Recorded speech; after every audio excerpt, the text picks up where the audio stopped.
আসসালামু আলাইকুম ওয়া রাহমাতুল্লাহি ওয়া বারাকাতুহু।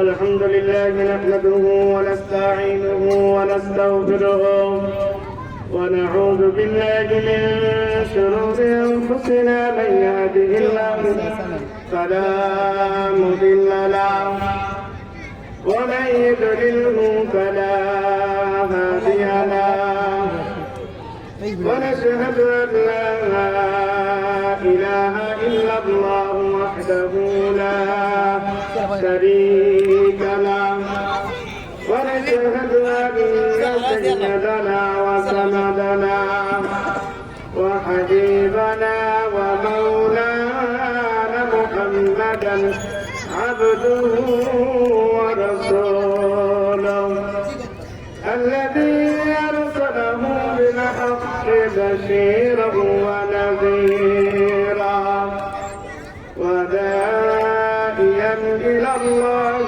بإذنه وسراجا منيرا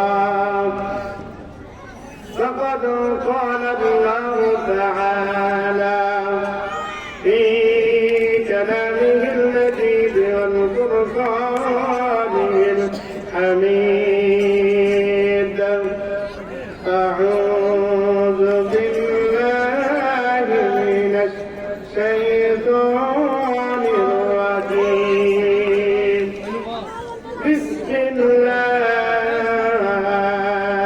الرحمن الرحيم قد أفلح المؤمنون الذين هم في صلاتهم خاشعون إلى الآية. وقال رسول الله صلى الله عليه وسلم عن أبي هريرة رضي الله تعالى عنه قال قال رسول الله صلى الله عليه وسلم إياكم والحسد فإن الحسد يأكل الحسنات كما تأكل النار الحطب. رواه مسلم. صدق الله العظيم وصدق رسوله النبي الكريم ونحن على ذلك من الشاهدين والشاكرين والحمد لله رب العالمين. وقال تعالى في شان حبيبه ومحبوبه ومعشوقه مخبرا وآمرا إن الله وملائكته يصلون على النبي يا أيها الذين آمنوا صلوا عليه وسلموا تسليما. اللهم صل على محمد وعلى آل محمد كما صليت على إبراهيم وعلى آل إبراهيم إنك حميد مجيد. اللهم بارك على محمد وعلى آل محمد كما باركت على إبراهيم وعلى آل إبراهيم إنك حميد مجيد. الحمد لله.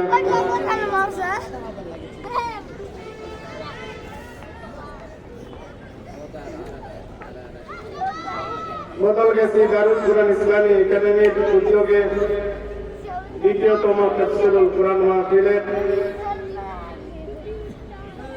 সম্মানিত সভাপতি সাহেব এবং আমার সামনে উপস্থিত সম্মানিত উপস্থিতি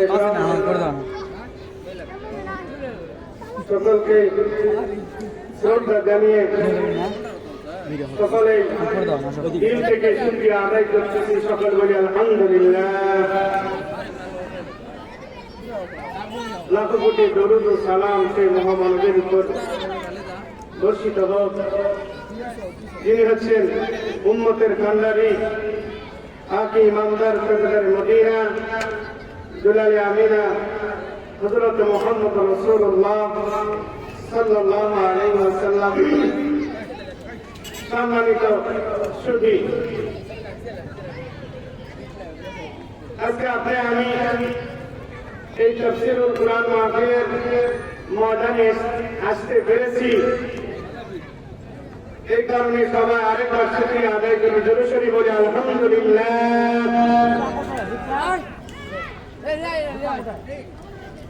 অসংখ্য আল্লাহ তাআলার বান্দার মধ্য থেকে আল্লাহ তাআলা আপনারা আমাকে যে পছন্দ করেছেন, ইহাই আজকে আমি এখানে উপস্থিত হতে পেরেছি।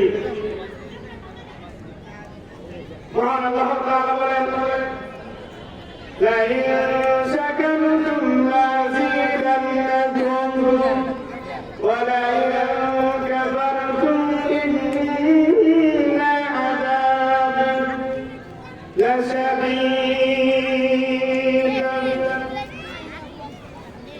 যারা আমার নিয়ামত পাওয়ার পর নিয়ামতের শুকরিয়া আদায় করে, আমি আল্লাহ তাআলা তাদের নিয়ামত বৃদ্ধি করে দেয়।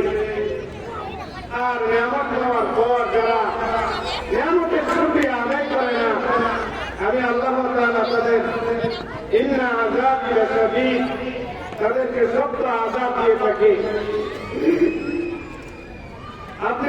আমি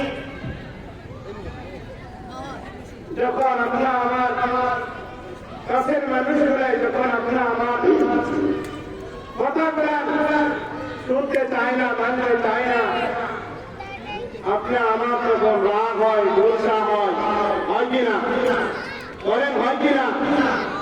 গোসা হয়, মনে হয় এই মুহূর্তে পারে তাকে একটু ব্যবস্থা করতাম। কিন্তু যে আল্লাহ তাআলা আপনারা আমাকে জন্মের পর থেকে ধরে আজ পর্যন্ত যত অক্সিজেন দিয়েছে, এই অক্সিজেন শুকরিয়া এক্সট্রা ভাবে আমি কখনো আদায় করেছি? করিনি। মহান আল্লাহ তাআলা আপনারা আমাকে যে চক্ষু দান করেছেন, বাংলা দুনিয়াতে চক্ষু তোমাকে দিয়েছে, এই চোখের আমার নিয়ামত দেখবা আর আমি আল্লাহ তাআলা শুকরিয়া আদায় করবা। আল্লাহ তাআলা চোখ পাওয়ার পর আমি দুনিয়ার সব কিছু দেখি, কিন্তু আল্লাহ তাআলা আপনাকে যে উদ্দেশ্যে প্রেরণ করলো, আমি সেটার থেকে একবার ঘুরে তাকাই না, শুধু আছি দুনিয়া নিয়ে ব্যস্ত। আবার বলে থাকি, দুনিয়াতে যদি আমি এত মসজিদে যাই, এত যদি আল্লাহ না করি,